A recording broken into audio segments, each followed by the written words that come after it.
What is implementation research? This is the question that is addressed by the first of 5 modules of this massive open online course developed by the Special Program for Research and Training in Tropical Diseases.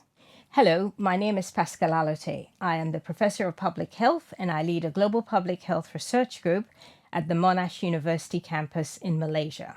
It is an absolute delight for me to be able to introduce this first module of the 5 modules on implementation research. Implementation research is actually carried out across a range of disciplines, and as a result of that, there's several definitions available for it.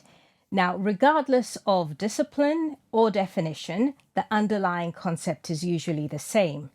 In public health, we usually start off with a significant health problem within the population. On the other hand, there are efficacious, proven interventions that can help to address the health problem. However, there are implementation problems. The implementation problems are those problems that make it difficult for the intervention to get to those who need it because of the complexities of poverty, of poor access to health, and so on. And this is the role of implementation research. It helps us to define and identify the various mechanisms that will help to provide the solutions to the implementation problems and therefore reduce the health problem.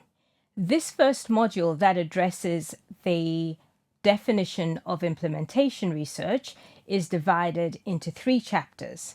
The first chapter addresses the problems and the promise being the intervention that is available to address the problem, and it uses real-life case examples that begin to illustrate what the problems are with implementation.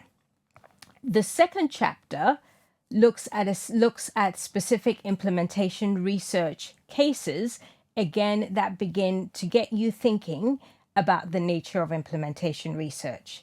Those first 2 chapters are introduced to you by Professor Oladile Akogun from Nigeria. The third and final chapter in this module takes us through the theoretical and conceptual areas that we need to think about in designing and carrying out an implementation research project. That third chapter is introduced to you by Dr. Hans Remming. This module is focused largely on, and the cases that we use are focused largely on infectious diseases of poverty. But we would hope that you can see through these examples how you can apply these concepts of implementation research to any other health problem that you might be addressing.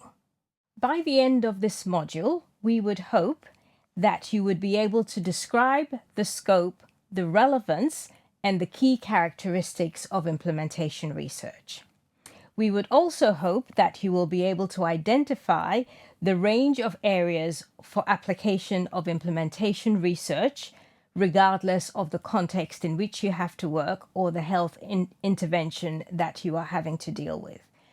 The course has been put together with some really exciting real-life cases, and we really hope you enjoy it. Thank you.